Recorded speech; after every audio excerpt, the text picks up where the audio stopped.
Hi, children. Good morning to all. So, children, welcome back to chapter. That is lesson number 3, Gillu. So, बच्चों, मैंने कहा था पिछले कक्षा में गिल्लू इस पाठ के संबंध में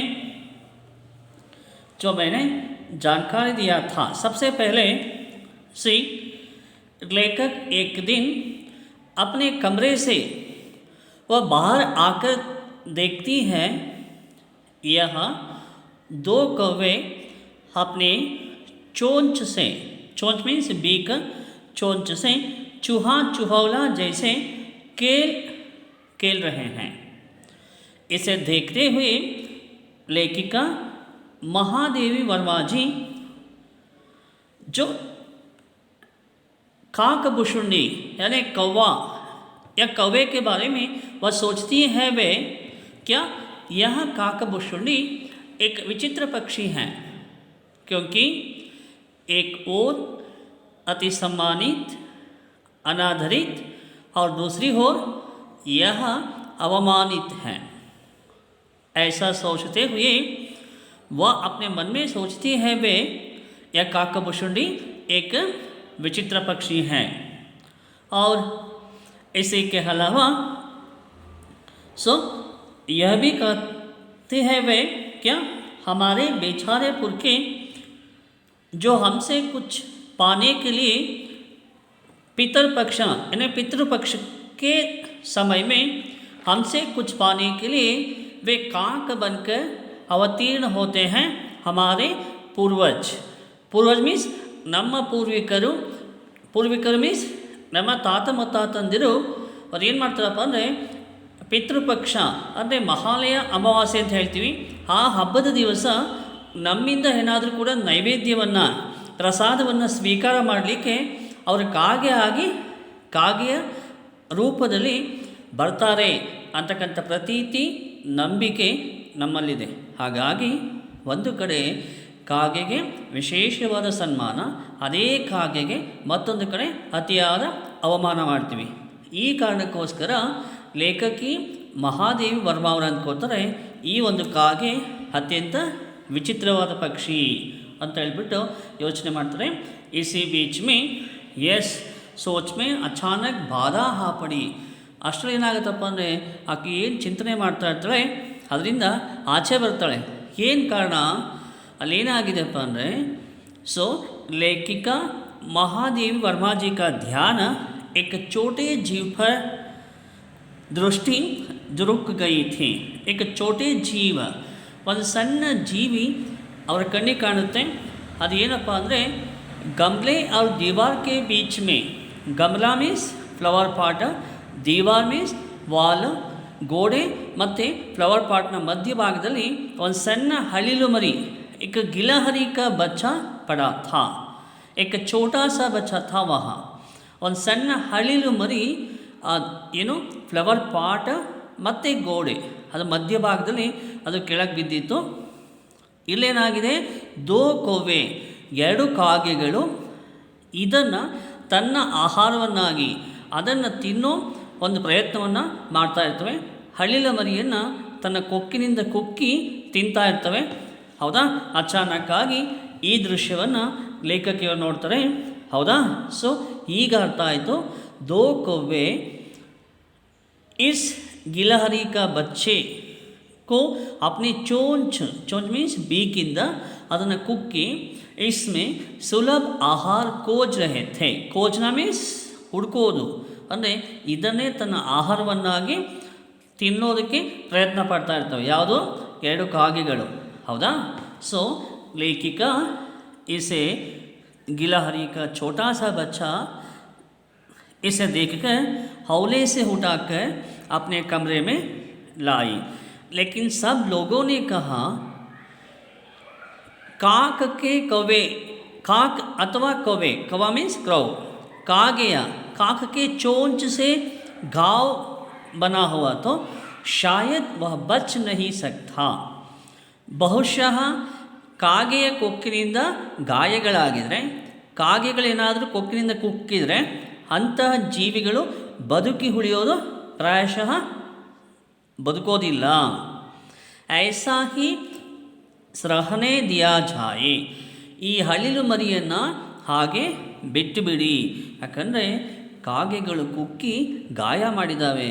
ಕಾಗೆಗಳು ಕುಕ್ಕಿ ಗಾಯ ಮಾಡಿದರೆ ಅಂಥ ಜೀವಿಗಳು ಬಹುಶಃ ಬದುಕೋದಿಲ್ಲ, ಸತ್ತು ಹೋಗ್ತವೆ. ಅದನ್ನು ಬಿಟ್ಟುಬಿಡಿ ಅಂತ ಹೇಳಿ ಜನ. ಆದರೆ ಏನಾಗುತ್ತೆ, ಲೇಖಿಕಾಕ ಮನ್ ನಹಿ ಮಾನ. ಆದರೆ ಇಲ್ಲೇನಾಗಿದೆ ಮಕ್ಕಳೇ, ಲೇಖಕಿಯವರ ಮನಸ್ಸು ಅದನ್ನು ಕೇಳ್ತಾ ಇಲ್ಲ. ಯಾಕಂದರೆ ಅದು ಸಣ್ಣ ಮರಿಯಾಗಿತ್ತು. ಏಕ ಛೋಟಾ ಸಾ ಗಿಲಹರಿ ಕಾ ಬಚ್ಚಾ ಥಾ, ಶಾಯದ್ ವಹ ಘೋಂಸ್ಲೆ ಸೆ ಗಿರ್ ಪಡಾ ಹೈ. ಆಕೆ ಅಂದ್ಕೊಳ್ತಾಳೆ, ಬಹುಶಃ ಇದು ತನ್ನ ಗೂಡಿನಿಂದ ಆಕಸ್ಮಿಕವಾಗಿ ಕೆಳಗೆ ಜಾರಿ ಬಿದ್ದಿದೆ. ಇದನ್ನೇ ಕಾಗೆಗಳು ತನ್ನ ಆಹಾರವನ್ನಾಗಿ ಕುಕ್ಕಿ ತಿಂತಾ ಇದ್ದಾವೆ ಅಂತ ಹೇಳ್ಬಿಟ್ಟು ಇದನ್ನು ತುಂಬ ಕೇರ್ಫುಲ್ಲಾಗಿ ಹೌಲೇಸೆ ಹುಟಾಕರ್ ಅಪನೆ ಕಮ್ರೆ ಮೇ ಲಾಯಿ, ಇದನ್ನು ನಿಧಾನವಾಗಿ ತನ್ನ ಕೈನಲ್ಲಿ ತೆಗೆದುಕೊಂಡು ಬಂದು ತನ್ನ ಕೊಠಡಿಗೆ, ತನ್ನ ರೂಮಿಗೆ ಆಕೆ ಬರ್ತಾಳೆ. ಹೌದಾ, ಇಲ್ಲಿ ಒಂದು ಕ್ವಶನ್ ಬರುತ್ತೆ ಮಕ್ಕಳ, ಗಿಲಹರಿ ಕಾ ಪ್ರಾಣ್ ಕೈಸೆ ಬಚಾಯಿ. ಲೇಖಿಕಾ ಮಹಾದೇವಿಯವರು ಗಿಲಹರಿ ಕಾ ಬಚ್ಚೆ, ಅಳಿಲು ಮರಿಯ ಜೀವವನ್ನು ಹೇಗೆ ಉಳಿಸ್ತಾರೆ? ಸಬ್ಸೆ ಪೆಹಲೆ ಲೇಖಿಕಾ ಇಸೆ ಹೌಲೆ ಸೆ ಉಠಾಕರ್ ಅಪನೆ ಕಮ್ರೆ ಮೇ ಲಾಯಿ. ಹೌಲಾ ಮೀನ್ಸ್ ವಿತ್ ದ ಕೇರ್ಫುಲ್, ನಿಧಾನವಾಗಿ ಜೋಪಾನವಾಗಿ ಅದನ್ನು ಎತ್ತುಕೊಂಡು ತನ್ನ ಕೊಠಡಿಗೆ, ತನ್ನ ರೂಮಿಗೆ ಬರ್ತಾಳೆ. ಹೌಲೆ ಸೆ ಉಠಾಕರ್ ಅಪನೆ ಕಮ್ರೆ ಮೇ ಲಾಯಿ. ಫಿರ್ ರೂಯಿ ಸೆ ರಕ್ತ ಪೋಂಚ್ಕರ್, ರೂಯಿ ಮೀನ್ಸ್ ಕಾಟನ್. ಸಿ ಮಕ್ಕಳ ನೋಡಿ, ಹೇಳಿದ್ದೀನಿ ನಾನು. ಅದೇನು ಮಾಡ್ತಾಳಪ್ಪ ಅಂದರೆ ಕಾಟನ್ ತೊಗೊಂಡು, ಎಸ್ ಸಿ, फिर रुई से रक्त पोंछकर घावों पर पेंसिलिन का मरहम लगाया. ಅದರ ದೇಹದ ಮೇಲೆ ಏನು ಗಾಯಗಳಾಗಿತ್ತೋ, ಕಲೆಗಳಾಗಿತ್ತೋ, ರಕ್ತದ ಕಲೆ, ಆ ರಕ್ತದ ಕಲೆಯನ್ನು ಹತ್ತಿಯಿಂದ ನಿಧಾನವಾಗಿ ಒರೆಸ್ತಾಳೆ. ಏನು ಮಾಡ್ತಾಳೆ ಆಮೇಲೆ, ಪೆನ್ಸಿಲಿನ್ ಕಾ ಮರ್ಹಮ್ ಲಗಾಯ. Penicillin means it is a pain killer medicine, ಆಯಿತಾ, ನೋವು ನಿವಾರಕ ಔಷಧ. ಅದರ ನೋವನ್ನು ಕಡಿಮೆ ಮಾಡಲಿಕ್ಕೆ ಅದಕ್ಕೆ ಔಷಧವನ್ನು ಹಾಕ್ತಾಳೆ. ಹೌದಾ, पेंसिलिन का मरहम लगाया और कई घंटे उपचार करने के बाद ಫಾರ್ ಸಮ್ ಅವರ್ಸ್, ಕೆಲವೊಂದು ಗಂಟೆಗಳ ಕಾಲ ಅದಕ್ಕೆ ಉಪಚಾರ ಮಾಡ್ತಾಳೆ. ಅಂದರೆ ಅದರ ಬಾಡೀಲಿ, ಅದರ ಮೈ ಮೇಲೆ ಏನು ಗಾಯಗಳಾಗಿತ್ತು ಆ ಗಾಯದ ಕಲೆಯನ್ನು, ರಕ್ತವನ್ನು ಹತ್ತಿಯಿಂದ ಹೊರಸಿ ಅದರ ಮೇಲೆ ಔಷಧಿ ಹಾಕಿ ಅದಕ್ಕೆ ಪೇಯ್ನ್ ಕಿಲ್ಲರ್, ಪೆನಿಸಿಲಿನ್ ಇಂಜೆಕ್ಷನು ಅಥವಾ ಆಯಿಂಟ್ಮೆಂಟು, ಅದು ಮೆಡಿಸಿನ್ಸನ್ನು ಹಾಕ್ತಾಳೆ. ಕೆಲವಾರು ಗಂಟೆ ಆದಮೇಲೆ ಕೈ घंटे के उपचार के बाद मुँह में एक बूंद पानी टपकाया जा सका. ಅದರ ಬಾಯಲ್ಲಿ ಒಂದು ಹನಿ ನೀರನ್ನು ಆಕೆ ಹಾಕ್ತಾಳೆ. ಈ ರೀತಿ ಲೇಖಿಕಾ ಮಹಾದೇವಿ ವರ್ಮಾ ಅವರು ಅಳಿಲ ಮರಿಯ ಜೀವವನ್ನು ಸೇವ್ ಮಾಡ್ತಾರೆ, ಉಳಿಸ್ತಾರೆ. ಹೌದಾ, ಇದೆಲ್ಲ ಆಗಿತ್ತು. ಸೊ ಇದಾದಮೇಲೆ ಎಸ್ ಇಸೆ ಲೇಖಿಕಾ ಗಿಲ್ಲು ಕಹಕ ಬುಲಾನೆ ಲಗಿ. ಲೇಖಿಕಾ ಏನು ಮಾಡ್ತಾರೆ, ಅದಕ್ಕೊಂದು ನೇಮ್ ಕೊಡ್ತಾರೆ. ಏನು ಕೊಡ್ತಾರೆ ನೇಮ್? ಅದು ಗಿಲ್ಲು ಅಂತ ಹೇಳ್ಬಿಟ್ಟು. ಓಕೆ, ಗಿಲ್ಲು ಮೀನ್ಸ್ ಗಿಲಹರಿಕ ಬಚ್ಚ ಅಂತ, ಅದನ್ನು ಗಿಲ್ಲು ಅಂತಲೇ ಆಕೆ ಕರೀತಾ ಹೋಗ್ತಾಳೆ. ಓಕೆ, ಗಿಲ್ಲು ಅಂತ ನೇಮ್ ಕೊಡ್ತಾಳೆ. ಹೌದಾ, ಅದೇನು ಮಾಡ್ತಪ್ಪ ಅಂದರೆ ಏಕ ಫೂಲ್ ರಖನೆ ಹಲ್ಕಿ ಡಲಿಯಾ ಲೇಖ. ಸಿ ಚಿಲ್ಡ್ರನ್ಸ್, ಫೂಲ್ ರಖನೆ ಕಿ ಏಕ್ ಹಲ್ಕಿ ಡಲಿಯಾ. ಫೂಲ್ ಮೀನ್ಸ್ ಫ್ಲವರ್. ಒಂದು ಫ್ಲವರ್ ಬ್ಯಾಸ್ಕೆಟ್ ಅಂತ ತಗೋತಾರೆ. ಇಸ್ಮೆ ರೂಯಿ ಬಿಚ್ಚಾಕರ್, ಅದರೊಳಗೆ ಹತ್ತಿಯನ್ನು, ಕಾಟನ್ನ ಹಾಕ್ಬಿಟ್ಟು ಆ ಫ್ಲವರ್ ಬ್ಯಾಸ್ಕೆಟನ್ನು ಏಕ ತಾರ್ ಮೀನ್ಸ್ ವಯರ್, ಒಂದು ದಾರ, ಥ್ರೆಡ್ ಅಥವಾ ವಯರಿಂದ ಕಿಟಕಿ ಸೆ ಲಟ್ಕಾ ದಿಯಾ. ಏನು ಮಾಡ್ತಾರೆ, ಈ ಫ್ಲವರ್ ಬ್ಯಾಸ್ಕೆಟ್ನ ಕಿಟಕಿಯ ಕಂಬಿಗೆ ಅದನ್ನು ಟೈಅಪ್ ಮಾಡಿ ಕಟ್ಟಿಬಿಡ್ತಾರೆ. ಏನಾಯ್ತು, ಈಗ ಅದೇ ಫ್ಲವರ್ ಬ್ಯಾಸ್ಕೆಟು ಗಿಲ್ಲುಗೆ ಮನೆ ಆಗುತ್ತೆ, ನೆಕ್ಸ್ಟ್ ಗೂಡಾಗುತ್ತೆ. ಅದೇ ಗೂಡಲ್ಲಿ ಗಿಲ್ಲು ತನ್ನ ಸಮಯವನ್ನು ಕಳೆಯುತ್ತಾ ಹೀಗೆ ಮುಂದೆ ಸಾಗ್ತಾ ಇರುತ್ತೆ. ಸಿ ಚಿಲ್ಡ್ರನ್ಸ್, ಮುಂದೇನಾಗುತ್ತೆ, ಸಿ ಜಬ್ಬೇದಾರ್ ಪೂಂಛ್ ಔರ್ ಚಂಚಲ್ ಚಮಕೀಲೆ ಆಂಖೋನ್ ಸೆ ಸಬ್ಕೋ ವಿಸ್ಮಿತ್ ಕರ್ ದೇತಾ.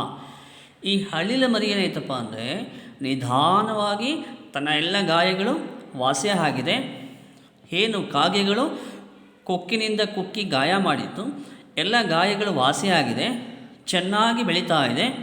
ಅದರ ಟೈಲ್ ಬಾಲ ಬಂದು ಬಂಚ್ ಥರ ಬರ್ತಾ ಇದೆ. ಕಣ್ಣುಗಳು ತುಂಬ ಶೈನಿಂಗ್ ಐಸ್, ನೀಲಿ ಕಾಂಚಿಕೆ ಸಮಾನ್, ಅಂದರೆ ನೀಲಿಯ ಹೊಳಪುಳ್ಳ ಗಾಜಿನಿಂದ ಕಣ್ಣುಗಳು.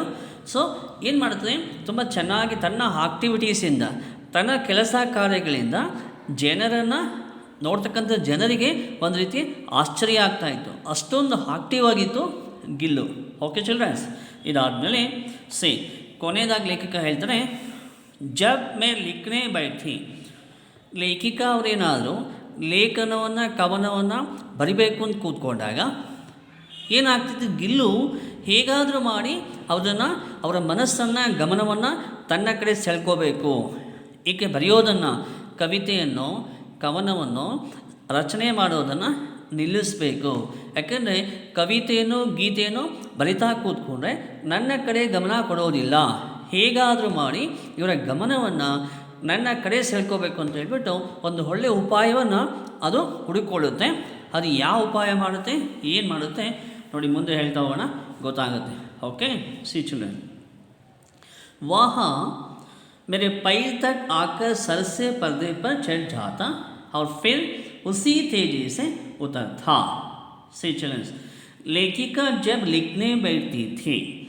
ಲೇಖಕಿಯವರು ತನ್ನ ಗೀತೆಯನ್ನು ಕವಿತೆಯನ್ನು ಕೃತಿಗಳನ್ನು ರಚನೆ ಮಾಡಬೇಕು ಅಂತ ಕೂತ್ಕೊಂಡಾಗ, ಅಂದರೆ ಬರೆಯೋದಕ್ಕೆ ಕೂತ್ಕೊಂಡಾಗ ಅದೇನು ಮಾಡ್ತಿತ್ತು, ಮೇರೆ ಪೈರ್ ತಕ್ ಹಾಕರ್, ಪೈರ್ ಮೀನ್ಸ್ ಲೆಗ್, ಆಕೆಯ ಕಾಲ ಬಳಿ, ಆ ಕಾಲಿಗಳ ಬಳಿ, ಪಾದದ ಬಳಿ ಬರ್ತಾಯಿತ್ತು. ಬಂದು ಸರ್ ಮೀನ್ಸ್ ಮತ್ತೆ ಅಷ್ಟೇ ವೇಗವಾಗಿ ಹೊಡೋಡಿ ಆಕೆಯ ಕಾಲ ಬಳಿ ಬರ್ತಾಯಿತ್ತು. ಕಾಲು ಬಳಿ ಬಂದು ಅದೇ ಸ್ಪೀಡಾಗಿ ಅಷ್ಟೇ ವೇಗವಾಗಿ ಫಿರ್ ಪರ್ದೆ ಪರ್ ಚढ़ ಜಾತಾ. ಪರ್ದೆ ಮೀನ್ಸ್ ಅಗೇನ್ ಏನಾಗ್ತಿತ್ತು, ಆ ಕರ್ಟನ್, ಪರ್ದೆ ಮೀನ್ಸ್ ಸ್ಕ್ರೀನ್ ಅಥವಾ ಕರ್ಟನ್ ಅಂತ ಕರಿತೀವಿ. ಓಕೆ, ಏನು ಸ್ಕ್ರೀನ್ ಅಂದರೆ ಕಿಟಕಿಗಳಿಗೆ ಬಾಗಿಲುಗಳಿಗೆ ನಾವು ಹಾಕ್ತೀವಿ ಸ್ಕ್ರೀನ್ಗಳನ್ನು, ಕರ್ಟನ್ಸ್ ಹಾಕ್ತೀವಿ, ಹೌದಾ ಮಕ್ಕಳೇ? ಆ ಕರ್ಟನ್ ಮೇಲೆ ಹತ್ತಿ ಹೋಗ್ಬಿಡ್ತಾ ಇತ್ತದು. ಫಿರ್ ಉಸಿ ತೇಜಿ ಸೆ ಉತರ್ ಥಾ, ಪುನಃ ಅಷ್ಟೇ ವೇಗವಾಗಿ ಕರ್ಟನ್ನಿಂದ ಕೆಳಗಿಳಿದು ಅವರ ಕಾಲು ಬಳಿ ಬರ್ತಾಯಿತ್ತು. ಇದೇ ಕೆಲಸ ಅದಕ್ಕೆ, ಓಡಿ ಬರೋದು, ಅವ್ರ ಕಾಲ ಮೇಲೆ ಬರೋದು, ಮತ್ತೆ ಪುನಃ ಓಡಿ ಹೋಗೋದು, ಹೌದಾ? ಹೀಗೆ ಮಾಡ್ತಾ ಇರುತ್ತೆ. उसका यह दौड़ने का क्रम तब तक चलता जब तक मैं उसे पकड़ने के लिए ना उठती. से चिल्ड्रन्स, यह ಕ್ರಮ ಈ ರೀತಿ ಎಷ್ಟು ಸಮಯ ಮಾಡ್ತಾ ಹೋತಪ್ಪ ಅಂದರೆ, ಜಬ್ ಲೇಖಿಕಾ ಉಸೆ ಪಕಡ್ನೆ ಕೆ ಲಿಯೆ ನಾ ಉಠ್ತಿ ಥಿ ತಬ್ ತಕ್ ವ ಐಸಾ ಹಿ ಕರ್ತಾ ಥಾ. ಲೇಖಕಿಯವರಿಗೆ ಬೇಸತ್ತು, ಇದೇನಪ್ಪ ಪದೇ ಪದೇ ಬರುತ್ತೆ, ಡಿಸ್ಟರ್ಬ್ ಮಾಡುತ್ತೆ, ತನ್ನ ಕಾಲ ಬಳಿ ಬರುತ್ತೆ, ಮತ್ತೆ ಕ್ಯಾಚ್ ಮಾಡಲಿಕ್ಕೆ ಹೋದರೆ ಹುಡುಕ್ತಾ ಇತ್ತು. ಹೀಗೆ ಕೊನೆಗೆ ಅದರಿಂದ ಡಿಸ್ಟರ್ಬ್ ಆಗಿ ತಾನು ಬರೆಯೋ ಆಸಕ್ತಿಯನ್ನು ಕಳ್ಕೊಂಡು ಇದನ್ನು ಹಿಡಿದಾಕಬೇಕು ಅಂತ ಹೇಳ್ಬಿಟ್ಟು ಯಾವಾಗ ಲೇಖಕ ಮೇಲೆ ಹೇಳ್ತಾ ಇರ್ತಾರೆ ಅಲ್ಲಿ ತನಕನೂ ಅದು ಹಾಗೆ ಮಾಡ್ತಾ ಇರ್ತಾರೆ. ಕೊನೆಗೆ ಏನಾಗ್ತಿತ್ತು, ಲೇಖಕಿಯವರಿಗೆ ಬೇಸತ್ತು, ಅದು ಹಿಡ್ಕೊಂಡು ಒಂದು ಕಡೆ ಕಟ್ಟಬೇಕು ಅಂತ ಹೇಳ್ಬಿಟ್ಟು ಮೇಲೆ ಹೇಳ್ತಾರೆ. ಆಗ ಪುನಃ ಅಲ್ಲಿಂದ ವೇಗವಾಗಿ ಓಡಿ ತಪ್ಪಿಸ್ಕೊಬಿಡ್ತಾ ಇರ್ತದೆ. ಇದೇ ಕೆಲಸ ಮಾಡ್ತಾ ಇರ್ತದೆ. ಏನು ಕಾರಣ, ಅವರ ಗಮನವನ್ನು, ಅವರ ಆಸಕ್ತಿಯನ್ನು ತನ್ನ ಕಡೆ ಸೆಳ್ಕೋಬೇಕು ಅಂತ ಹೇಳ್ಬಿಟ್ಟು. ಯಾಕೆಂದರೆ ಲೇಖಕಿಯವರು ನನ್ನನ್ನೇ ಕೇರ್ ಮಾಡಬೇಕು, ಸದಾ ಟೈಮು ನನ್ನ ಬಗ್ಗೆನೇ ಕೇರ್ ತೊಗೋಬೇಕು ಅಂತಕ್ಕಂಥದ್ದು ಹಂಬಲ, ಆಸೆ ಆ ಗಿಲ್ಲುಗಿರುತ್ತೆ. ಅದಕ್ಕೋಸ್ಕರ ಏನು ಮಾಡ್ತು, ಅವರಿಗೆ ಲೇಖನವನ್ನು, ಕವಿತೆಗಳನ್ನು ರಚನೆ ಮಾಡಲಿಕ್ಕಿದು ಬಿಡ್ತಾ ಇರಲಿಲ್ಲ. ಆಕೆ ಬರಿಬೇಕು ಅಂತ ಕೂತ್ಕೊಂಡಾಗ ಆಕೆ ಕಾಲ ಬಳಿ ಬಂದು ಅವಳ ಕಾಲ ಮೇಲೆ ಬರ್ತಾಯಿತ್ತು, ತಕ್ಷಣ ಕಾಲಿಂದ ಓಡೋಗ್ತಿತ್ತು, ಓಡೋಗಿ ಸ್ಕ್ರೀನ್ ಮೇಲೋ ಕಟನ್ ಮೇಲೆ ಕೂತ್ಕೋತಾಯಿತ್ತು, ಪುನಃ ಓಡಿ ಬರ್ತಾಯಿತ್ತು. ಹೀಗೆ ಪದೇ ಪದೇ ಡಿಸ್ಟರ್ಬ್ ಮಾಡ್ತಾಯಿದ್ರೆ ಏನಾಗುತ್ತೆ, ಲೇಖನವನ್ನು ಕವಿತೆಯನ್ನು ಬರೀಲಿಕ್ಕೆ ಆಗೋದಿಲ್ಲ. ಯಾವಾಗ ಡಿಸ್ಟರ್ಬ್ ಆಗ್ತಿದ್ಲು, ಇದಕ್ಕೊಂದು ಗತಿ ಕಾಣಿಸ್ಬೇಕು ಅಂತ ಮೇಲೆ ಹೇಳ್ತಾಯಿದ್ರು, ಆಗ ಪುನಃ ವೇಗವಾಗಿ ಓಡಿಯೋದು ತಪ್ಪಿಸ್ಕೊಬಿಡ್ತಾಯಿತ್ತು ಮಕ್ಕಳ. ಅರ್ಥ ಆಯ್ತಲ್ವಾ? ಸೊ ಓಕೆ, ಸಿ कभी मैं गिल्लू को पकड़कर एक लंबे लिफाफे में इस प्रकार रख देती कि. सी चिल्ड्रन्स, कभी कभी ಒಮ್ಮೊಮ್ಮೆ मैं ಮೀನ್ಸ್ ನಾನು ಗಿಲ್ಲುವನ್ನು ಪಕ್ಕಡ್ಕರ್ ಮೀನ್ಸ್ ಹೋಲ್ಡಿಂಗ್, ಇಟ್ಕೊಳ್ಳೋದು, ಅದನ್ನು ಕ್ಯಾಚ್ ಮಾಡಿ, ಏಕ್ ಲಂಬೆ ಲಿಫಾಫೆ, ಲಿಫಾಫೆ means it is a envelope. ಏನು ಎನ್ವಲಪ್ ಅಂದರೆ ಒಂದು ಖಾಲಿ ಕವರ್, ಅರ್ಥ ಆಯಿತು ಮಕ್ಕಳ? ಒಂದು ಖಾಲಿ ಲೈಕ್ ಪೋಸ್ಟ್ ಕವರ್ ಬರ್ತಲ್ಲ ಮಕ್ಕಳ, ಒಂದು ಪಾಕೆಟ್ ಇರುತ್ತೆ, ಹೌದಾ? ಪಾಕೆಟನ್ನು ನಾವು ಕ್ಲೋಸ್ ಮಾಡ್ತೀವಿ ಆ ಥರ. ಸಿ ಎಮ್ ಟಿ ಎನ್ವಲಪ್, ಅರ್ಥ ಆಯಿತಾ? ಒಂದು ಪಾಕೆಟ್, ಒಂದು ಪೇಪರ್ನ ಪಾಕೆಟ್ ತೊಗೊಂಡು ಇಸ್ ಪ್ರಕಾರ ರಖ್ ದೇತಿ. ಇಸ್ ಪ್ರಕಾರ ಮೀನ್ಸ್ ಲೈಕ್ ದಿಸ್, ಇದನ್ನು ಹೀಗೆ ಇಡ್ತಿದ್ಲು. ಹೇಗೆ? ಸಿ ಉಸ್ಕೆ ಹಗಲೇ ಪಂಜೆ, ಹಗಲೇ ಮೀನ್ಸ್ ಫ್ರಂಟ್, ಗಿಲ್ಲುವಿನ ಮುಂದಿನ ಕಾಲುಗಳು ಫ್ರಂಟ್ ಲೆಗ್ಸು, ದೋ ಪಂಜೆ ಮುಂದಿನ ಎರಡು ಕಾಲುಗಳು, ಅವ್ರ ಸಿರ್ಕೆ ಅತಿರಿಕ್ತ, ಸಿರ್ಕೆ ಅತಿರಿಕ್ತ ಮೀನ್ಸ್ ಸಿರ್ ಮೀನ್ಸ್ ಹೆಡ್, ತಲೆಭಾಗ ಮತ್ತು ಮುಂದಿನ ಎರಡು ಕಾಲುಗಳು, ಇಷ್ಟು ಪೋರ್ಷನ್ಸ್ ಬಿಟ್ಟು, ಯಾವುದು ಫ್ರಂಟ್ ಲೆಗ್ಸ್ ಮತ್ತು ಹೆಡ್, ಇಷ್ಟು ಪೋರ್ಷನ್ಸ್ ಬಿಟ್ಬಿಟ್ಟು ಅತಿರಿಕ್ತ ಸಾರಾ ಲಘು ಘಾತ್ ಲಿಫಾಫೆ ಕೆ ಭೀತರ್ ಬಂದ್ ರಹತಾ ಥಾ. ಅತಿರಿಕ್ತ means apart these two parts, ಅದರ ತಲೆ ಮತ್ತು ಮುಂದಿನ ಎರಡು ಕೈಗಳು ಇಷ್ಟು ಮಾತ್ರ ಓಪನ್ ಬಿಟ್ಬಿಟ್ಟು ಮಿಕ್ಕಿದ ಎಲ್ಲ ಬಾಡಿ ಪಾರ್ಟನ್ನು ಆ ಖಾಲಿ ಎನ್ವಲಪ್ ಒಂದು ಪಾಕೆಟ್ನಲ್ಲಿ ಹಾಕ್ಬಿಟ್ಟು, ಓಕೆ, ಅದನ್ನು ಬಂದಿ ಮೀನ್ಸ್ ಕಟ್ಬಿಡ್ತಾ ಇದ್ರಿ. ಹೀಗೆ ಫ್ರಂಟ್ ಕೈಗಳು ಮಾತ್ರ ಓಪನ್ನು, ತಲೆ ಮಾತ್ರ ಓಪನ್ ಇರ್ತಿತ್ತು. ಉಳಿದಿರೋ ಭಾಗವನ್ನು ಒಂದು ಪಾಕೆಟ್ನೊಳಗೆ ಹಾಕಿ ಅದನ್ನು ಟೈಅಪ್ ಮಾಡ್ತಾ ಇರ್ತಾರೆ. ಲಿಫಾಫೆಗೆ ಬೀತ means inside, means inside the envelope.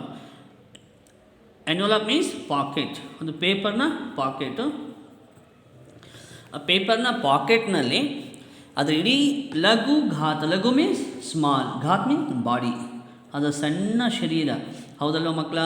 ಗಿಲ್ಲು ಅಂದರೆ ನಮ್ಗೆ ಗೊತ್ತಿದೆ ಎಷ್ಟು ದೊಡ್ಡದಿರುತ್ತೆ, ಚಿಕ್ಕದಾಗಿರುತ್ತೆ ಮಕ್ಕಳ, ಹೌದಲ್ವ? ಇಷ್ಟು ದಪ್ಪ ಇರೋದಿಲ್ಲ ಅದು, ಯಾಕಂದರೆ ಅದು ಹಳಿಲ ಮರಿ ಅಂದರೆ ಚಿಕ್ಕದಾಗಿರುತ್ತೆ. ಆ ಸಣ್ಣ ಬಾಡಿ ಶರೀರವನ್ನು ಲಘು ಮೀನ್ಸ್ ಸ್ಮಾಲ್ ಒನ್, ಘಾತ್ ಮೀನ್ಸ್ ಬಾಡಿ, ಅದರ ಸಣ್ಣ ಶರೀರವನ್ನು ಲಿಫಾಫೆಗೆ ಭೀತರ್, ಲಿಫಾಫಾ ಮೀನ್ಸ್ ಎನ್ವಲಪ್, ಆ ಎನ್ವಲಪ್ನ ಇನ್ಸೈಡ್ ಅದ್ರ ಒಳಗೆ ಹಾಕಿ ಕಟ್ಟಿಬಿಡ್ತಾ ಇದ್ದರು. ಓಕೆ, इस अद्भुत स्थिति में कभी कभी घंटों मेज पर दीवार के सहारे सी चिल्ड्रंस, इस स्थिति में भी, ಇಂತಹ ಸ್ಥಿತಿಯಲ್ಲೂ ಕೂಡ ಅದರ ಕೈಯನ್ನು ಮತ್ತು ತಲೆಯನ್ನು ಬಿಟ್ಟು ಉಳಿದೆಲ್ಲ ಭಾಗವನ್ನು ಪಾಕೆಟ್ನಲ್ಲಿ ಹಾಕಿ ಕಟ್ಟಿಬಿಡ್ತಾಯಿದ್ರು. ಹಾಗಿದ್ರೂ ಕೂಡ ಅದೇ ಸ್ಥಿತಿಯೊಳಗೆ ಅದೇನು ಮಾಡ್ತಿತ್ತು, ಕಭಿ ಕಭಿ, ಓಕೆ, ಫಾರ್ ಸಮ್ ಟೈಮ್ಸ್, ಒಮ್ಮೊಮ್ಮೆ, ಗಂಟೋ ಮೀನ್ಸ್ ಫಾರ್ ಹವರ್ಸ್, ಸುಮಾರು ಗಂಟೆಗಟ್ಟಲೆ, ಹೌದಾ, ಮೇಜ್ ಪರ್ ದಿವಾರ್ಗೆ ಸಹಾರೆ, ಟೇಬಲ್ನ ಮೇಲೆ, ದಿವಾರ್ ಮೀನ್ಸ್ ಗೋಡೆ, ಫಾರ್ ಎಕ್ಸಾಂಪಲ್ ಇದು ಟೇಬಲ್ಲು, ಇದು ಗೋಡೆ ಅಂದ್ಕೋಣ, ಹೌದಾ? ಟೇಬಲ್ ಮೇಲೆ ಈ ವಾಲ್ನ ಸಪೋರ್ಟ್ ತೊಗೊಂಡು, ಹೌದಾ, ಹೀಗೆ ಕೂತ್ಕೊಬಿಡ್ತಾ ಇತ್ತು. ಇದು ಟೇಬಲ್ ಅಂದ್ಕೋಣ, ಟೇಬಲ್ ಮೇಲೆ ತನ್ನ ಹಿಂದಿನ ಕಾಲನ್ನು ಹೂರಿ, ಹೌದಾ, ಈ ವಾಲಿಗೆ ಸಪೋರ್ಟ್ ತೊಗೊಂಡು ಹೀಗೆ ಕೂತ್ಕೊಂಡು, ಓಕೆ, ಲೈಕ್ ದಿಸ್ ಪೊಸಿಷನ್. ಅರ್ಥ ಆಯಿತು ಮಕ್ಕಳ? ಇದು ವಾಲ್ ಅಂದ್ಕೊಳ್ಳಿ, ವಾಲ್ ಮೀನ್ಸ್ ಗೋಡೆ ಅಂದ್ಕೊಳ್ಳಿ, ಇದು ಗೋಡೆ, ಇದು ಟೇಬಲ್ ಮೇಲೆ ಕೂತ್ಕೊಂಡು ಈ ವಾಲನ್ನು ಗೋಡೆ ಸಪೋರ್ಟ್ ತೊಗೊಂಡು ಈ ಥರ ನಿಂತ್ಕೊಂಡು ಅದರ ಕೈಕಾಲು ಕಟ್ಟಿದರೂ ಕೂಡ ಈ ದಿವಾರ್ ವಾಲ್ ಸಪೋರ್ಟ್ ತೊಗೊಂಡು ಗಂಟೆಗಟ್ಟಲೆ ಏನು ಮಾಡ್ತಿತ್ತು, ಅಪ್ನಿ ಚಮಕೀಲೆ ಹಾಂಕೋಸೆ, ತನ್ನ ಹೊಳೆಯುವ ಕಣ್ಣುಗಳಿಂದ, ಚಮಕೀಲೆ ಮೀನ್ಸ್ ಶೈನಿಂಗ್, ಓಕೆ, ತನ್ನ ಶೈನಿಂಗ್ ಐಸ್ಗಳಿಂದ ಮೇರಾ ಕಾರ್ಯಕಲಾಪ ದೇಖಾ ಕರ್ತಾ ಥಾ. ಮೇರಾ ಮೀನ್ಸ್ ನನ್ನ ಕೆಲಸ ಕಾರ್ಯಗಳನ್ನು ಅದನ್ನು ನೋಡ್ತಾ ಇತ್ತು. ಇಲ್ಲಿ ನನ್ನ ಅಂದರೆ ಯಾರು? ಲೇಖಕಿ ಮಹಾದೇವಿ ವರ್ಮಾ ಅವರನ್ನು, ಓಕೆ, ಲೇಖಕಿಯವರ ಕೆಲಸ ಕಾರ್ಯವನ್ನು, ಲೇಖಕಿಯವ್ರಿಗೆ ಏನು ಮಾಡ್ತಾ ಇದ್ದಾರೆ, ಎಲ್ಲಿಗೆ ಹೋಗ್ತಾ ಇದ್ದಾರೆ, ಎಲ್ಲ ಆಕ್ಟಿವಿಟೀಸನ್ನು ತನ್ನ ಟೇಬಲ್ ಮೇಲೆ ಕೂತ್ಕೊಂಡು ಗೋಡೆ ಸಪೋರ್ಟ್ ತೊಗೊಂಡು ಅದರ ಕೈ ಕಾಲುಗಳು ಕಟ್ಟಿದರೂ ಕೂಡ ಅದರ ಸಪೋರ್ಟ್ ತೊಗೊಂಡು ಗಂಟೆಗಟ್ಟಲೆ ಅದನ್ನು ಅದೇ ಸ್ಥಿತಿಯ ಒಳಗೆ ತನ್ನ ಫಳಫಳ ಹೊಳೆಯುವ ಕಣ್ಣುಗಳಿಂದ ಲೇಖಕಿಯವರನ್ನು ಒಂದೇ ಸಮಯ ಅದು ಅಬ್ಸರ್ವ್ ಮಾಡ್ತಾ ಹೋಗ್ತಿರುತ್ತೆ. ಅರ್ಥ ಆಯ್ತಾ ಮಕ್ಕಳ? ಓಕೆ. भूख लगने पर चिक चिक करके मानो वह मुझे सूचना दे था. से ಭೂಕ್ ಮೀನ್ಸ್ ಹ್ಯಾಂಗ್ರಿ, ಅಂದರೆ ಹಸಿವಾಗೋದು. ಅದಕ್ಕೇನಾದರೂ ಹಸಿವಾದಾಗ ಅದೇನು ಮಾಡ್ತಿತ್ತು, ಚಿಕ್ ಚಿಕ್ ಕರ್ಕೆ, ಚಿಕ್ ಮೀನ್ಸ್ ಆವಾಜ್, ಶಬ್ದ, ಸೌಂಡ್, ಚಿಕ್ ಅಂತ ಹೇಳ್ಬಿಟ್ಟು ಶಬ್ದ ಮಾಡಿ, ಮಾನೋ ಅಂದ್ಕೋಬೇಕಿತ್ತು, ಮುಜೆ ಸೂಚನಾ ದೇತಾ ಹೈ, ನನಗೆ ಸಂದೇಶವನ್ನು ಕೊಡ್ತಾ ಇತ್ತು. ಏನಂತ? ನನಗೆ ಹಸಿವಾಗಿದೆ ಅಂತ ಹೇಳ್ಬಿಟ್ಟು. ಅದಕ್ಕೆ ಹಸಿವಾದಾಗ ಅದೇನು ಮಾಡ್ತಿತ್ತು, ಚಿಕ್ ಅಂತ ಶಬ್ದ ಮಾಡ್ತಾಯಿತ್ತು. ಅದು ಅಂಡರ್ಸ್ಟುಡ್ ಯಾರಿಗೆ? ಲೇಖಕಿಯವರಿಗೆ. ಓಹೋ, ಇದಕ್ಕೆ ಹಸಿವಾಗಿದೆ ಅಂತ. ಹಸಿವಾದಾಗ ಅದೇನು ಮಾಡ್ತಿತ್ತಪ್ಪ ಅಂದರೆ ಚಿಕ್ ಅಂತ ಶಬ್ದವನ್ನು ಮಾಡ್ತಾ ಹೋಗ್ತಿರುತ್ತೆ. ಶಬ್ದವನ್ನು ಮಾಡೋ ಮುಖಾಂತರ ಲೇಖಕಿಯವರಿಗೆ ಸೂಚನೆಯನ್ನು ಕೊಡ್ತಾ ಹೋಗುತ್ತೆ. ಉಸ್ ಸಮಯ ಕಾಜು ಯಾ ಬಿಸ್ಕುಟ್ ಮಿಲ್ ಜಾನೆ, ಅದು ಚಿಕ್ ಚಿಕ್ ಅಂತ ಸೌಂಡ್ ಮಾಡಿದಾಗ ಲೇಖಕಿಯವರು ಬಹುಶಃ ಅದಕ್ಕೆ ಹಸಿವಾಗಿದೆ ಅಂತ ಹೇಳಿಬಿಟ್ಟು ಅಂಥ ಟೈಮಲ್ಲಿ ಏನು ಕೊಡ್ತಾಯಿದ್ರು, ಕಾಜು ಮತ್ತು ಬಿಸ್ಕುಟ್. ಯಾ ಮೀನ್ಸ್ ಅಥವಾ, ಒಂದು ಕ್ಯಾಶ್ಯೂ ನಟ್ಸ್ ಕೊಡ್ತಾರೆ. ಕ್ಯಾಶ್ಯೂ ಮೀನ್ಸ್ ಗೊತ್ತಾ, ಗೋಡಂಬಿ ಅಂತ ಹೇಳ್ತೀವಿ ನಾವು. Cashew nut, kaju means. Okay children, got it clear? 1 ಮಾರ್ಕಿಗೆ ಕೇಳ್ತಾರೆ. ಗಿಲಹರಿ ಕ ಪ್ರಿಯ ಖಾದ್ಯ, ಏನು ಪ್ರಿಯ ಖಾದ್ಯ? ಕಾಜು ಬೇಕಿತ್ತು ಅದಕ್ಕೆ, ಕ್ಯಾಶ್ಯೂ ನಟ್ಸೇ ಬೇಕಿತ್ತು. ಯಾವುದಕ್ಕೆ? ಗಿಲಹರಿಗೆ. ಓಕೆ ಚಿಲ್ಡ್ರನ್ಸ್, ಕಾಜು ಅಥವಾ ಯಾ ಬಿಸ್ಕುಟ್ ಅಥವಾ ಆರ್ ಬಿಸ್ಕೆಟ್. ಅದಕ್ಕೆ ಮಿಲ್ ಜಾನೆ ಪರ್, ಅದಕ್ಕೆ ಸಿಕ್ಕಿದ್ರೆ ಅಂದರೆ ಲೇಖಕರಿಗೆ ಕೊಟ್ಟಾಗ ಫಿರ್ ಉಸಿ ಸ್ಥಿತಿ ಮೇ, ಅದೇ ಸ್ಥಿತಿ ಒಳಗೆ ಫ್ರಂಟ್ ಲೆಗ್ಗು, ಕೈ ಫ್ರಂಟ್ ಮುಂದಿನ ಕಾಲುಗಳು, ತಲೆ ಮಾತ್ರ ಓಪನ್, ಹಿಂದಿನ ಬಾಡಿ ಪೂರ್ತಿ ಪಾಕೆಟ್ ಒಳಗೆ ಟೈಅಪ್ ಆಗಿರ್ತಿತ್ತು, ಅದನ್ನು ಕಟ್ ಹಾಕ್ತಿದ್ಲು. ಓಪನ್ ಪ್ಲೇಸ್ ಯಾವುದು? ಓಪನ್ ಪಾರ್ಟ್ಸು ಮುಂದಿನ 2 ಕೈಗಳು ಮತ್ತು ತಲೆ, ಇಷ್ಟು ಮಾತ್ರ ಓಪನ್ ಇರೋದು. ಮಿಕ್ಕಿದೆಲ್ಲ ಪೋರ್ಷನ್ಸು ಪೋಸ್ಟ್ ಕಾರ್ಡಲ್ಲಿ, ಎನ್ವಲಪ್ ಕಾರ್ಡಲ್ಲಿ, ಪಾಕೆಟ್ನಲ್ಲಿ ಆಕೆ ಕಟ್ಟಿ ಹಾಕ್ತಿದ್ಲು. ಅದೇ ಸ್ಥಿತಿ ಒಳಗೆ ಸಿ, इसी स्थिति में लिफाफे से बाहर वाले पंजों से, लिफाफे मीन्स ಸಿ ಎನ್ವಲಪ್ ಅಥವಾ ಪಾಕೆಟು, ಪಾಕೆಟ್ನ ಆಚೆ 2 ಕೈ ಇತ್ತು. ಯಾವ ಕೈ ಅದು? ಫ್ರಂಟ್ ಹ್ಯಾಂಡ್ಸ್, ಮುಂದಿನ 2 ಕೈ ಓಪನ್ ಇತ್ತು ಮತ್ತು ತಲೆಭಾಗ ಹೆಡ್ ಪೋರ್ಷನ್ ಓಪನ್ ಇತ್ತು. ಸಿ ಬಾಹರ್ ವಾಲೆ ಪಂಜೋನ್ಸೆ ಪಕ್ಕಡ್ಕೆ, ಪಂಜೆ ಮೀನ್ಸ್ ಸಣ್ಣ ಸಣ್ಣ ಬೆರಳುಗಳಿಂದ 2 ಕೈ ಏನು ಓಪನ್ ಇತ್ತು ಆ ಬೆರಳಿಂದ 2 ಕೈಗಳಿಂದ ಇದನ್ನು ಬಿಸ್ಕೆಟ್ ಅಥವಾ ಕಾಜುನ ಹೋಲ್ಡ್ ಮಾಡಿ ಹಿಡ್ಕೊಂಡು ಉಸೆ ಕುತರ್ತಾರ ಥಾ, ಕುತರ್ನ ಮೀನ್ಸ್ ಕುರ್ಕೋದು. ಏನು ಕುರ್ಕೋದು ಅಂದರೆ ತನ್ನ ಬಾಯಿಂದ ಸ್ವಲ್ಪ ಸ್ವಲ್ಪನೇ ಕುರ್ಕಿ ತಿಂತಾ ಇರುತ್ತೆ. ಯಾವುದನ್ನು? ಕಾಜು ಅಥವಾ ಬಿಸ್ಕಟ್. ಓಕೆ ಚಲ, ಇಟ್ ಈಸ್ ಕ್ಲಿಯರ್? ಗಿಲಾರಿ ಕ ಪ್ರಿಯ ಖಾದ್ಯ था काजू या बिस्कुट. ओके सी फिर गिल्लू के जीवन का प्रथम वसंत आया. ಈ ಮಧ್ಯೆ ಏನಾಯಿತು, ಗಿಲ್ಲುಗೆ ಅಂತೂ ಇಂತೂ ಪ್ರಥಮ ವಸಂತ, ಮೊದಲ ವರ್ಷ, 1 ವರ್ಷ ಕಂಪ್ಲೀಟ್ ಆಗ್ತಾ ಇದೆ. ಓಕೆ, ಗಿಲ್ಲುವನ್ನು ಅವರು ಸಾಕ್ಕೊಂಡು ಮನೆಯೊಳಗೆ 1 ವರ್ಷ ಆಗ್ತಾ ಇದೆ. ಓಕೆ ಚಿಲ್ಡ್ರನ್ಸ್, ಪ್ರಥಮ ವಸಂತ, ವಸಂತ ಮೀನ್ಸ್ ವರ್ಷ, ಪ್ರಥಮ ಮೀನ್ಸ್ ಫಸ್ಟ್ ಅಂದರೆ ಫಸ್ಟ್ ಇಯರ್, 1 ವರ್ಷ ಆಗ್ತಾ ಇದೆ. ಬಾಹರ್ ಕೆ ಗಿಲಹರಿಯ ಕಿಟಕಿ ಕಿ ಜಾಲಿ ಕೆ ಪಾಸ್ ಹಾಕರ್ ಸಿ, ಹಾಗೇನಾಗ್ತು, ಬಾಹರ್ ಕಿ ಗಿಲಹರಿಯ, ಬಾಹರ್ ಮೀನ್ಸ್ ಔಟ್ಸೈಡ್, ಮನೆಯ ಆಚೆ ಭಾಗದಲ್ಲಿ ಇರ್ತಕ್ಕಂಥ ಬೇರೆ ಗಿಲಹರಿಯ, ಗಿಲಹರಿ ಮೀನ್ಸ್ ಸ್ಕುರೀಸ್ ಅಂದರೆ ಬೇರೆ ಹಳಿಲುಗಳು, ಹೌದಾ, ಏನಾಗ್ತು, ಕಿಟಕಿ ಕಿ ಜಾಲಿ ಕೆ ಪಾಸ್ ಹಾಕರ್, ಅವರ ಮನೆಯ ಕಿಟಕಿ ಹತ್ರ ಬಂದು ಚಿಕ್ ಚಿಕ್ ಕರ್ಕೆ ನಾ ಜಾನೆ ಕ್ಯಾ ಕಹನೆ ಲಗಿ ಹೇ ಸಿ, ಇರ್ತಕ್ಕಂಥ ಆಚೆ ಇರ್ತಕ್ಕಂಥ ಬೇರೆ ಹಳಿಲುಗಳು, ಹೌದಾ, ಅಂದರೆ ಲೇಖಕಿ ಮಹಾದೇವಿ ವರ್ಮಾ ಅವರ ಮನೆಯಿಂದ ಆಚೆ ಇರ್ತಕ್ಕಂಥ ಅಳಿಲು ಮರಿಗಳು ಏನು ಮಾಡ್ತಿತ್ತು, ಅವರ ಮನೆಯ ಕಿಟಕಿ ಬಳಿ ಬಂದರು. ಸಿ ಚಿಕ್ ಚಿಕ್ ಕರ್ಕೆ, ಇದು ಅವಳ ಶಬ್ದ. ಯಾವ ಶಬ್ದ ಇದು? ಹಳಿಲುಗಳು ಮಾಡ್ತಕ್ಕಂಥ ಶಬ್ದ ಇದು. ಆ ಬೇರೆ ಹಳಿಲು ಕೂಡ ಈ ಥರ ಚಿಕ್ ಚಿಕ್ ಅಂತ ಶಬ್ದ ಮಾಡಿ ನಾ ಜಾನೆ, ಐ ಡೋಂಟ್ ನೋ, ನನಗೆ ಗೊತ್ತಿಲ್ಲ ಅವು ಯಾವ ಸಂದೇಶವನ್ನು ಕೊಡ್ತಾ ಇದ್ದಾವೆ, ಅಂದರೆ ನನಗೆ ಏನು ಹೇಳ್ತಾ ಇದ್ದಾವೋ ನನಗೆ ಅರ್ಥ ಆಗ್ತಿರಲಿಲ್ಲ. ಹೊಟ್ಟಿನಲ್ಲಿ ನಮ್ಮ ಮನೆ ಕಿಟಕಿಯ ಬಳಿ ಬಂದು ಮನೆಯ ಆಚೆ ಇರ್ತಕ್ಕಂಥ ಅನ್ಯ ಬೇರೆ ಹಳಿಲುಗಳು ನಮ್ಮ ಮನೆಯ ಕಿಟಕಿ ಬಳಿ ಬಂದು ಚಿಕ್ಕ ಚಿಕ್ಕಂದು ಶಬ್ದವನ್ನು ಮಾಡ್ತಾಯಿದ್ದು. ಬಟ್ ಆ ಶಬ್ದ ಮಾಡುವ ಮುಖಾಂತರ ಏನು ಹೇಳ್ತಾ ಇದ್ದಾವೆ ನನಗಂತೂ ಅರ್ಥ ಆಗ್ತಿರಲಿಲ್ಲ, ಹೌದಾ ಅಂತ ಹೇಳ್ಬಿಟ್ಟು ಲೇಖಕಿ ಹೇಳ್ತಾ ಇದ್ದಾರೆ. ಓಕೆ, गिल्लू को जाली के पास बैठकर अपनेपन से बाहर झांकते देखकर मुझे लगा कि इसे मुक्त करना आवश्यक है. ಈ ಕಡೆಗೆ ಇಲ್ಲೇನಾಗಿದೆ ಮಕ್ಕಳೇ, ಗಿಲ್ಲು ಕೋ, ಇವರು ಮನೆಯೊಳಗೆ ಏನು ಸಾಕ್ಕೊಂಡಿದ್ರು, ಯಾರು ಲೇಖಕಿಯವರು ಅವರ ಮನೆಯೊಳಗೆ ಸಾಕ್ಕೊಂಡಿದ್ರು ಯಾವುದನ್ನು? ಗಿಲ್ಲು, ಹಳಿಲು ಮರಿಯನ್ನು. ಇದು ಕೂಡ ಜಾಲಿಕೆ ಪಾಸ್ ಬೈಟ್ಕರ್, ಜಾಲಿ ಮೀನ್ಸ್ ಕಿಟಕಿಯ ವಿಂಡೋಸ್, ಸಾರಿ ವಿಂಡೋಸ್ ಡೋರ್ಸ್ ಇರ್ತಾವಲ್ಲ, ಡೋರ್ಸ್ ಮೀನ್ಸ್ ಶಟರ್ಸ್, ಕಿಟಕಿಯ ಬಾಗಿಲು ಇರ್ತಾವೆ ಮಕ್ಕಳೇ.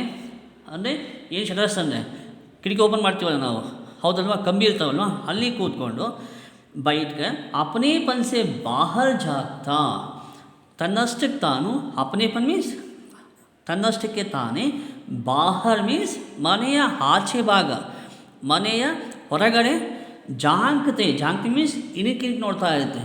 ಕಿಟಕಿಯಲ್ಲಿ ಇದನ್ನು ಒಂದು ಫ್ಲವರ್ ಬ್ಯಾಸ್ಕೆಟಲ್ಲಿ ಹಾಕಿ ಕಟ್ ಹಾಕಿದರು.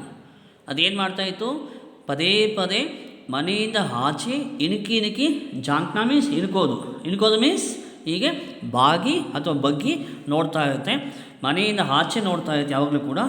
ಇದನ್ನು ನೋಡಿ ದೇಖಕ್ಕೆ ಈ ಗಿಲ್ಲು ಪದೇ ಪದೇ ಮನೆಯಿಂದ ಆಚೆ ಏನು ನೋಡ್ತಾ ಇತ್ತು ಅದನ್ನು ನೋಡಿ ಮುಜೆ ಲಗ ನನಗನ್ಸಿತ್ತು, ನನಗಂದ್ರೆ ಯಾರಿಗೆ, ಲೇಖಕಿ ಮಹಾದೇವ್ರಿಗೆ ಅನಿಸಿತು, ಏನಪ್ಪ ಇಸೆ ಮುಕ್ತ ಕರ್ನ ಅವಶ್ಯಕ ಹೇ. ಓಹೋ, ಇದನ್ನು ನಾನು ಬಂಧನದಿಂದ ಮುಕ್ತಿ ಮಾಡಬೇಕು. ಏನು ಬಂಧನ ಅಂದರೆ ಅದನ್ನು ಫ್ಲವರ್ ಬ್ಯಾಸ್ಕೆಟ್ನಲ್ಲಿ ಹಾಕಿ, ಫ್ಲವರ್ ಬ್ಯಾಸ್ಕೆಟ್ನಲ್ಲಿ ಹತ್ತಿ ಹಾಕಿ, ಫ್ಲವರ್ ಬ್ಯಾಸ್ಕೆಟನ್ನು ಕಿಟಕಿ ಕಟ್ಟಿ ಅಲ್ಲಿ ಆಶ್ರಯ ಕೊಟ್ಟಿದ್ಲು. ಓಹೋ, ಗಿಲ್ಲು ಯಾವಾಗ ಒಂದೇ ಸಮನೆ ಆಚೆ ನೋಡ್ತಾ ಇತ್ತು, ಬಹುಶಃ ಇದು ಆಚೆ ಹೋಗಬೇಕು ಅಂದ್ಕೋತಾ ಇದೆ, ಇನ್ನೂ ಹೆಚ್ಚು ಸಮಯ ಇದನ್ನು ಕಟ್ಟಾಕೋದು ಒಳ್ಳೆಯದಲ್ಲ, ಇದನ್ನು ಬಂಧನದಿಂದ ಮುಕ್ತಿ ಮಾಡಬೇಕು ಅಂತ ಹೇಳ್ಬಿಟ್ಟು ಲೇಖಕಿಗೆ ಅನಿಸುತ್ತೆ. ಅದು ಯಾವಾಗ ಒಂದೇ ಸಮಯ ಆಚೆ ನೋಡ್ತಾ ಇರುತ್ತೆ, ಅದನ್ನು ನೋಡಿದಾಗ ಇವರಿಗೆ ಆ ಥರ ಅನಿಸುತ್ತೆ, ಓಹೋ ಇದಕ್ಕೆ ಆಚೆ ಏನೋ ಬೇಕಾಗಿದೆ, ಯಾಕಂದರೆ ಒಂದೇ ಸಮಯ ಆಚೆ ನೋಡ್ತಾ ಇದೆ. ಸೊ ಹೀಗಾಗಿ ಇದನ್ನು ಬಂಧನದಿಂದ ಮುಕ್ತಿ ಮಾಡಿದ್ರೆ ಒಳ್ಳೆಯದು ಅಂತ ಹೇಳ್ಬಿಟ್ಟು ಆಕೆ ಅಂದ್ಕೋತಾಳೆ, ಆಕೆಗೆ ಅನಿಸುತ್ತೆ. ಓಕೆ ಚಿಲ್ಡ್ರನ್ಸ್, ನೋಡಿ ಮುಂದೇನಾಗುತ್ತೆ ಅಂತ. मैंने कीले निकाल कर जाली का एक कोना खोला दिया. ನೋಡಿ ಲೇಖಕಿಯವರು ಏನು ಮಾಡ್ತಾರಪ್ಪ ಅಂದರೆ ಕೀಲ ಮೀನ್ಸ್ ನೈಲ್, ಕಿಟಕಿಗೆ ಏನು ಹಾಕಿರ್ತಾರೆ ಮಳೆ, ಅದರ ಮಳೆಯನ್ನು ಓಪನ್ ಮಾಡಿ ಅದರ ಜಾಲರಿಯನ್ನು, ನಿಕಾಲ ಮೀನ್ಸ್ ವಿತ್ಡ್ರಾ, ಅದಕ್ಕೇನು ಜಾಲರಿ ಹಾಕಿದ್ರು, ಕಿಟಕಿಗೆ ಜಾಲರಿ ಗೊತ್ತಲ್ಲ ಮೆಸ್ ಹಾಕ್ತಾರಲ್ವ, ಆ ಕಿಟಕಿ ಮೆಸ್ಸನ್ನು ಒಂದು ಸೈಡ್ನಲ್ಲಿ ಒಂದು ಮಳೆ ನೈಲನ್ನು ಕಿತ್ಬಿಟ್ಟು ತೆಗೆದುಬಿಟ್ಟು ಓಕೆ ಮೆಸ್ಸನ್ನು ಓಕೆ ನಿಕಾಲ್ಕ ಜಾಲಿ ಕ ಏಕ್ ಕೋನ, ಜಾಲಿ ಮೀನ್ಸ್ ಮೆಸ್ ಅಂದರೆ ಕಿಟಕಿ ಮೆಸ್ಸನ್ನು, ಏಕ್ ಕೋನ ಮೀನ್ಸ್ ಕಾರ್ನರ್, ಒಂದು ಕಾರ್ನರನ್ನು ಕೋಲ್ ದಿಯಾ, ಕೋಲ ಮೀನ್ಸ್ ಓಪನ್ ಮಾಡ್ತಾರೆ ಒಂದು ಕಾರ್ನರ್. ಇಸ್ ಮಾರ್ಗ ಸೆ ಗಿಲ್ಲು ನೆ ಬಾಹರ್ ಜಾನೆ ಪರ್ ಸಚ್ಮುಚ್ ಹಿ ಮುಕ್ತಿ ಕಿ ಸಾನ್ಸ್ ಲಿ. ಯಾವ ಒಂದು ಕಾರ್ನರನ್ನು ಮೆಸ್ ಓಪನ್ ಮಾಡ್ತಾಳೆ, ಕೋಲ ಮೀನ್ಸ್ ಓಪನ್ ಮಾಡಿದಾಗ ಗಿಲ್ಲು ಇಸ್ ಮಾರ್ಗಸೆ ಏನಾಯಿತು, ಗಿಲ್ಲು ಎಲ್ಲಿ ಓಪನ್ ಮಾಡಿದ್ರು ಆ ಮುಖಾಂತರ ಬಾಹರ್ ಜಾನೆ ಪರ್ ಮನೆಯಿಂದ ಆಚೆ ಹೋದ್ಮೇಲೆ ಸಚ್ ಮುಚ್ ನಿಜವಾಗಿ ಕೂಡ ಮುಕ್ತಿ ಕಿ ಸಾನ್ಸ್ಲಿ, ಹಬ್ಬ ಹೇಗೋ ನನಗೆ ಮುಕ್ತಿ ಸಿಕ್ತು, ಇಷ್ಟು ದಿನ ನನ್ನನ್ನು ಮನೆಯಲ್ಲಿ ಕೂಡಿ ಹಾಕಿದರು, ಕಟ್ಟೆ ಹಾಕಿದರು, ಈ ದಿವಸ ಮನೆಯಿಂದ ಆಚೆ ಬಂದಿದ್ದೇನೆ ಅಂತಕ್ಕಂಥ ಏನು ಖುಷಿ ಅದರಲ್ಲಿ ಕಾಣಿಸ್ತಾ ಇತ್ತು. ಯಾರಿಗೆ, ಲೇಖಕಿಯವರಿಗೆ. ಹೌದಾ, ಸಚ್ಮುಚ್ ಮುಕ್ತಿ ಕಿ ಸಾನ್ಸ್, ಹಬ್ಬ ಅಂತೂ ಇಂತೂ ನನ್ನನ್ನು ರಿಲೀಸ್ ಮಾಡಿದರು ಅಂತಕ್ಕಂಥ ನೆಮ್ಮದಿಯ ಸಂತೋಷದ ಕ್ಷಣ ಅದರ ಮುಖದಲ್ಲಿ ಇವ್ರಿಗೆ ಕಾಣಿಸ್ತಾ ಇದೆ. ಇತನೇ ಛೋಟೆ ಜೀವ್ ಕೋ ಘರ್ ಮೇ ಪಲೆ ಕುತ್ತೆ ಬಿಲ್ಲಿಯೋ ಸೆ ಬಚಾನಾ ಭಿ ಏಕ್ ಸಮಸ್ಯೆ ಹಿ ಥಿ. ನೋಡಿ ಮಕ್ಕಳೇ, ಲೇಖಕಿಯವರು ಹೇಳ್ತಾರೆ ಇತನೇ ಛೋಟೆ ಜೀವ್, ಇಷ್ಟು ಸಣ್ಣ ಜೀವಿ ಅದು ಯಾವುದು, ಅಳಿಲು ಮರಿ, ಯಾವುದು ಗಿಲ್ಲು. ಈ ಸಣ್ಣ ಮರಿಯನ್ನು ಛೋಟಾ ಜೀವ್ ಮೀನ್ಸ್ ಸ್ಮಾಲ್ ಜೀವಿನ ಕೈ ಇದೆ, ಅಂದರೆ ಅದು ಅಷ್ಟೊಂದು ಸಣ್ಣ, ಬಹುಶಃ ಗೊತ್ತಿದೆ ನಿಮಗೆಲ್ಲ ಕೂಡ, ಅಳಿಲು ಮರಿಯನ್ನು ಇಷ್ಟು ದಪ್ಪ ಇರೋದಿಲ್ಲ ಅಥವಾ ಇಷ್ಟು ದೊಡ್ಡದಿರೋದಿಲ್ಲ, ಸಣ್ಣ ಮರಿ ಇರುತ್ತೆ. ಈ ಸಣ್ಣ ಜೀವಿಯನ್ನು ಗರ್ಮೆ ಪಲೆ ಮನೆಯಲ್ಲಿ ಇನ್ನೂ ಏನು ಸಾಕಿದ್ರು, ಪಲೆ ಮೀನ್ಸ್ ಸಾಕಿರ್ತಕ್ಕಂಥದ್ದು ಡೊಮೆಸ್ಟಿಕ್, ಅಂದರೆ ಮನೆಯಲ್ಲಿ ಸಾಕಿರ್ತಕ್ಕಂಥ ಕುತ್ತೆ ಮೀನ್ಸ್ ಡಾಗ್, ಬಿಲ್ಲೆ ಮೀನ್ಸ್ ಕ್ಯಾಟ್. ಈ ಕ್ಯಾಟ್ ಮತ್ತು ಡಾಗಿಂದ ಅದನ್ನು ಉಳಿಸೋದು ಕೂಡ, ಬಚಾವ್ ಮೀನ್ಸ್ ಸೇವ್ ಮಾಡೋದು ಕೂಡ ಒಂದು ದೊಡ್ಡ ಸಮಸ್ಯೆ ಆಗಿತ್ತು. ಯಾರಿಗೆ, ಲೇಖಕಿಯವರಿಗೆ. ಯಾಕೆಂದರೆ ಲೇಖಕಿ ನಾವು ಮೊದಲೇ ಹೇಳಿದಾಗೆ ಇವರು ಪ್ರಾಣಿ ಪಕ್ಷಿಗಳ ಬಗ್ಗೆ ಅಪಾರವಾದ ಪ್ರೀತಿ ಇತ್ತು. ಈಕೆ ಮನೆಯಲ್ಲಿ ಬರೀ ಗಿಲ್ಲು ಅಷ್ಟೇ ಅಲ್ಲ, ಗಿಲ್ಲು ಜೊತೆಯಲ್ಲಿ, ಅಳಿಲು ಮರಿ ಜೊತೆಯಲ್ಲಿ ನಾಯಿ ಮತ್ತು ಬೆಕ್ಕು ಎಲ್ಲವನ್ನೂ ಸಾಕಿರ್ತಾಳೆ. ಹೌದಾ, ಈಗೇನಾಗಿದೆ, ಈ ಬೆಕ್ಕಿನಿಂದ ಅಥವಾ ನಾಯಿಯಿಂದ ಈ ಅಳಿಲು ಮರಿಯನ್ನು ಬಚಾವ್ ಮಾಡೋದೇ, ಸೇವ್ ಮಾಡೋದೇ ಒಂದು ದೊಡ್ಡ ಸಮಸ್ಯೆ ಆಗಿತ್ತು. ಯಾವ ಸಮಯದಲ್ಲಿ ಬೆಕ್ಕು ಬಂದು ತಿಂತಾಯಿತ್ತು, ಯಾವ ಟೈಮಲ್ಲಿ ನಾಯಿ ಬಂದು ಅದನ್ನು ತಿಂದುಬಿಡ್ತಾಯಿತ್ತು ಅಂತಕ್ಕಂಥ ಭಯ ಈಕೆಗೂ ಇತ್ತು. ಯಾರಿಗೆ, ಲೇಖಕಿ ಮಹಾದೇವಿಯವರಿಗೆ. ಅದಕ್ಕೋಸ್ಕರ ಏನು ಮಾಡ್ತಾರಪ್ಪ ಅಂದರೆ ಒಂದು ಸ್ವಲ್ಪ ಟೈಮು ಅದು ಆಚೆ ಹೋಗಿ ಬರಲಿ ಅಂತ ಹೇಳಿಬಿಟ್ಟು ಅಂದ್ಕೊಂಡು ತನ್ನ ಕಿಟಕಿ ಮೆಸ್ಸನ್ನು ಒಂದು ಕಾರ್ನರ್ನಲ್ಲಿ ಮೆಸ್ ಓಪನ್ ಮಾಡ್ತಾರೆ. ಆ ಮೆಸ್ ಮುಖಾಂತರ ಅದು ಆಚೆ ಹೋಗುತ್ತೆ ಮಕ್ಕಳ. ಓಕೆ, मेरे कमरे में बाहर जाने पर वह भी खिड़की की खुली जाली के राह बाहर चला जाता. ಸಿ ನನ್ನ ಕಮರೆ ಮೀನ್ಸ್ ರೂಮ್, ನನ್ನ ರೂಮಿಂದ ಬಾಹರ್ ಜಾನೆ ಪರ್ ಅದು ಆಚೆ ಹೋದಾದ್ಮೇಲೆ ಕಿಟಕಿ ಕಿ ಕುಲಿ ಜಾಲಿ ಕೆ ರಾಹ, ಏನು ಕಿಟಕಿ ಆ ವಿಂಡೋನ ಓಪನ್ ಆಗಿತ್ತು ಒಂದು ಕಾರ್ನರ್ ಮೆಸ್ಸು, ಆ ಕುಲಿ ಜಾಲಿ ಆ ಮೆಸ್ ಮುಖಾಂತರ ಬಾಹರ್ ಚಲಾ ಜಾತ ಮನೆಯಿಂದ ಆಚೆ ಹೋಗ್ತಾಯಿತ್ತು. और दिन भर होल डे, दिन मीन्स डे, दिन भर मीन्स होल डे, ದಿನ ಪೂರ್ತಿ ಗಿಲಹರಿಯೋಂ ಕೆ ಜುಂಡಾಕರ್ ನೇತಾ ಬನ ಇರ್ತಕ್ಕಂಥ ಮನೆಯಿಂದ ಆಚೆ ಏನಿದ್ದು ಗಿಲಹರಿಗಳು ಸ್ಕ್ವಿರಿಲ್ಸ್ ಇದ್ದವಲ್ಲ, ಆ ಸ್ಕ್ವಿರಿಲ್ಸಿಗೆ ಜುಂಡೆ ಮೀನ್ಸ್ ಗ್ರೂಪ್, ಆ ಸ್ಕ್ವಿರಿಲ್ಸ್ ಗ್ರೂಪಿಗೆ ಅಳಿಲು ಗುಂಪಿಗೆ ಇದೇನಾಯಿತು ನೇತಾ ಬನ, ನೇತಾ ಮೀನ್ಸ್ ಲೀಡರ್ ಆಗೋಯ್ತು. ಇದೇ ಕ್ಯಾಪ್ಟನ್ ಲೀಡರ್ ಆಗಿ, ಯಾಕೇಳಿ ಇದನ್ನು ಚೆನ್ನಾಗಿ ಇದಕ್ಕೆ ಕಾಜು ಬಿಸ್ಕೆಟ್ ಹಾಕಿ ಚೆನ್ನಾಗಿ ಸಾಕ್ಕೊಂಡಿದ್ರು ಮನೆಯೊಳಗೆ ಲೇಖಕಿಯವರು. ಇದನ್ನು ಕಾಜು ಬಿಸ್ಕೆಟ್ ಚೆನ್ನಾಗಿ ಬಲಿಷ್ಠವಾಗಿ ದಪ್ಪಗೆ ಇತ್ತಿದ್ದು, ಅಂದರೆ ಬಲಿಷ್ಠವಾಗಿತ್ತು, ಅಂದರೆ ಬಂಚ್ ಥರ ಟೈಲು, ಕಣ್ಣುಗಳು ತುಂಬ ಶಾರ್ಪ್ ಆಗಿತ್ತು, ತುಂಬ ಆಕ್ಟಿವ್ ಆಗಿತ್ತು. ಏನಾಯ್ತಿದು ಇಡೀ ಅಳಿಲುಗಳಿಗೆ ಅದರ ಗುಂಪಿಗೆ ಇದೇ ನಾಯಕ ನೇತಾ ಆಗೋಯ್ತು, ಲೀಡರ್ ಆಗೋಯ್ತು. ಹರ್ ಢಾಲ್ ಪರ್, ಢಾಲ್ ಮೀನ್ಸ್ ಬ್ರಾಂಚ್ ಅಂದರೆ ಮರದ ಕೊಂಬೆಗಳ ಮೇಲೆ, ಹೌದಾ, ಅವ್ರ ಮನೆ ಪಕ್ಕ ಇರ್ತಕ್ಕಂಥ ಆ ಮರದ ಕೊಂಬೆಗಳ ಮೇಲೆ, ರಂಬೆಗಳ ಮೇಲೆ ಉಚ್ಚಲ್ತಾ ಕೂತ ಅಂದರೆ ನೆಗೆಯೋದು, ಕುಣಿಯೋದು, ಜಿಗಿಯೋದು ಇದೆಲ್ಲ ಮಾಡ್ತಾ ಟೀಕ್ 4 ಬಜೆ ರೈಟ್ 4 o'clock, 4 o'clockಗೆ 4 o'clock ಮೀನ್ಸ್ 4 ಗಂಟೆ ಸಂಜೆ 4 o'clock 4 ಗಂಟೆ ಸರಿಯಾಗಿ, teak means right time, right means correct time, exact 4 o'clockಗೆ ಕಿಟಕಿ ಸೆ ಭೀತರ್ ಎಗೇನ್ ಅದೇ ಮುಖಾಂತರ ಎಲ್ಲಿ ಯಾವ ಕಿಟಕಿ ಓಪನ್ ಆಗಿತ್ತು ಅದೇ ಕಿಟಕಿಯ ಓಪನ್ ಆಗಿರ್ತಕ್ಕಂಥ ದಾರಿ ಮುಖಾಂತರ ಅಪ್ನೆ ಜೂಲೆ ಮೇ ಝೂಲ್ನೆ ಲಗ್ತಾ, ವಾಪಸ್ ಬಂದು ಮನೆಯ ಒಳಗೆ ತನಗೇನಿತ್ತು ತನ್ನ ಗೂಡು ಯಾವುದು ಆ ಫ್ಲವರ್ ಬ್ಯಾಸ್ಕೆಟ್, ಅದೇ ಸ್ವಿಂಗ್ ಮೀನ್ಸ್ ಜೋಕಾಲಿ ಆಗಿತ್ತು ಅದಕ್ಕೆ, ಹೌದಾ, ಆ ಫ್ಲವರ್ ಬ್ಯಾಸ್ಕೆಟಲ್ಲಿ ವಾಪಸ್ ಬಂದು ಅಲ್ಲೇ ಮಲ್ಕೊಂಡು, ಜೂಲೆ ಮೀನ್ಸ್ ಸ್ವಿಂಗ್ ಮೀನ್ಸ್ ಜೋಕಾಲಿ, ತನ್ನ ಗೂಡನ್ನೇ ಆ ಫ್ಲವರ್ ಬ್ಯಾಸ್ಕೆಟನ್ನೇ ಈ ಥರ ಶೇಕ್ ಮಾಡಿಕೊಂಡು ಅದೇನು ಮಾಡಿತ್ತು ಜೋಕಾಲಿಯಾಗಿ ಆಟ ಆಡ್ತಾ ಇರುತ್ತೆ. Okay children, so up to year finished, ಇಲ್ಲಿವರೆಗೂ ಆಗಿದೆ. I think enough for today, ಇವತ್ತಿಗೆ ಇಷ್ಟು ಸಾಕಾಗಿದೆ ಮಕ್ಕಳ. ಹೊಡೆದಿದ್ದನ್ನು ನಾನು ನೆಕ್ಸ್ಟ್ ಕ್ಲಾಸ್ ಮಾಡ್ತೀನಿ. Okay children, thank you.